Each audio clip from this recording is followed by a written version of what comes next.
va'da sizlarga aytgandik, fasadni plitkani bitgan holatini qisqacha obzorini qilib beramiz deb aytgandik. Va'daga vafo, ko'rib turibsizlar, tashqi dizayn juda ham boshqacha chiqqan. Tashqariga 3D sidan qilib berganmiz. Bu so'nggi model, oq qorani. Chekkalarini ko'pchilik so'rayapti, mana burchaklarni ko'rsatib turadi. Bu ikkiga mahsulotlari. Bu hech qanaqa gips yoki boshqalar. Eng qiziq joyini ko'rsataymi sizlarga uyning ichini. Bitta kirish qilaylikmi? Kelinglar. O'zlaring baho berasizlar.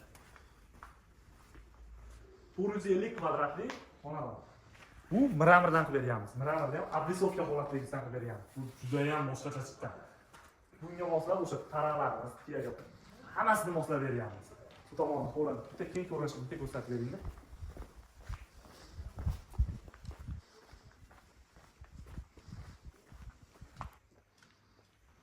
Sizlarga ham shunaqa mramor yoki 3D fasonlar kerak bo'lsa, bemalol murojaat qilaverasizlar. Buni 15 xildan ortiq rangi, dizaynlari bor. Bemalol zakaz bersalaring, ustalarimiz ham bor, borib ustanovka qilib berib kelishadi. Buni ko'pchilik so'rayapti, tarkibi qanaqadir? Tarkibi beton bo'ladi, do'stlar.